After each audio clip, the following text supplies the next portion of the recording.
মানব সম্পদ বা এইচআর বিভাগে কাজ করলে আপনাকে এইগুলো জানতেই হবে। আজ আমি যে বিষয়গুলো নিয়ে আলোচনা করব তা আপনি না জানলে এইচআরে কাজ করতে পারবেন না। রিক্রুটমেন্ট অ্যান্ড সিলেকশন, এটি হলো মানব সম্পদ ব্যবস্থাপনা বা হিউম্যান রিসোর্স ম্যানেজমেন্টের একটি প্রক্রিয়া, যেখানে নিয়োগকর্তা প্রতিষ্ঠানে শূন্য পদের জন্য সম্ভাব্য প্রার্থীদের খুঁজে বের করে। এটি হলো রিক্রুটমেন্ট, এবং তারপর এদের মধ্য থেকে যোগ্যতম প্রার্থীকে চূড়ান্তভাবে নিয়োগ করে। এটি হলো সিলেকশন। এর ভিতরে আরও রয়েছে যেমন সাক্ষাৎকার এবং মূল্যায়ন পরিচালনা করা, রেফারেন্স যাচাই করা, অফার লেটার প্রদান এবং শর্তগুলো নিয়ে আলোচনা। এমপ্লয়ি অনবোর্ডিং হলো একটি প্রতিষ্ঠানের নতুন নিয়োগপ্রাপ্ত কর্মীদের স্বাগত জানানো এবং প্রতিষ্ঠানের কাঠামো, সংস্কৃতি, মূল্যবোধ এবং কাজের পরিবেশের সাথে পরিচিত করার সুসংগঠিত একটি প্রক্রিয়া।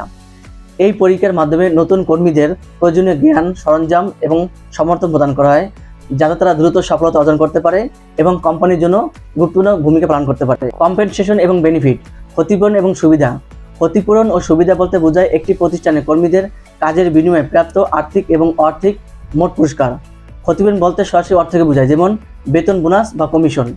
অন্যদিকে সুবিধা বলতে স্বাস্থ্য বীমা, বেতনযুক্ত ছুটি, অবসর পরিকল্পনা ও অন্যান্য অর্থিকজনিত সুবিধাকে বোঝায়। পারফরমেন্স ম্যানেজমেন্ট হলো একটি প্রতিষ্ঠানের ধারাবাহিক প্রক্রিয়া, যার মাধ্যমে একটি প্রতিষ্ঠান তার কর্মীদের কর্মক্ষমতা মূল্যায়ন, পরিমাপ, উন্নয়ন এবং পুরস্কৃত করার মাধ্যমে সামগ্রিক লক্ষ্য অর্জন করে। এটি কেবল কর্মীদের বাৎসরিক মূল্যায়ন নয়, বরং সারা বছর ধরে চলমান একটি যোগাযোগ প্রক্রিয়া, যেটি মানব সম্পদ বিভাগের কর্মীগণ করে থাকেন। ট্রেনিং অ্যান্ড ডেভেলপমেন্ট, প্রশিক্ষণ এবং উন্নয়ন। প্রশিক্ষণ হলো বর্তমান চাকরির জন্য নির্দিষ্ট দক্ষতা, জ্ঞান ও ক্ষমতা অর্জন করানো। অন্যদিকে উন্নয়ন হচ্ছে দীর্ঘমেয়াদী প্রক্রিয়া, যার মাধ্যমে কর্মীদেরকে ভবিষ্যতের জন্য প্রস্তুত করা হয়। এমপ্লয়ি রিলেশন, কর্মচারী সম্পর্ক। কর্মচারী সম্পর্ক বলতে বোঝায় নিয়োগকর্তা এবং কর্মচারীদের মধ্যে সম্পর্ক এবং কর্মক্ষেত্রে একটি ইতিবাচক এবং উৎপাদনশীল কর্মপরিবেশ তৈরি করা একটি প্রক্রিয়া, যার মধ্যে রয়েছে কর্মীদের কল্যাণ, কর্মীদের অভিযোগ সমাধান এবং কর্মক্ষেত্রে কর্মীদের দ্বন্দ্ব সমাধান ইত্যাদি। HR policy and compliance. HR policy হলো একটি প্রতিষ্ঠানের মানব সম্পদ সংক্রান্ত নীতিমালা, এবং এসব নীতিমালা মেনে চলাই হচ্ছে কমপ্লায়েন্স। এইচআর পলিসির ভিতরে রয়েছে কর্মীদের নিয়োগ, প্রশিক্ষণ, বেতন, ছুটি, কর্ম পরিবেশ ইত্যাদি বিষয়ক নিয়মকানুন এবং নির্দেশিকা। আর কমপ্লায়েন্স হলো এই নিয়মনীতিগুলো আইন এবং প্রতিষ্ঠানের নিজস্ব নীতির সাথে সংগতি রেখে কাজ করা। Payroll and HR analytics.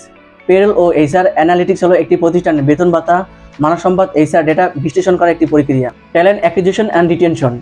Talent acquisition and retention হলো একটি প্রতিষ্ঠানের দক্ষ শ্রমিক চিহ্নিত করা, আকর্ষণ করা, নিয়োগ করা এবং দীর্ঘমেয়াদের জন্য ধরে রাখার একটি প্রক্রিয়া।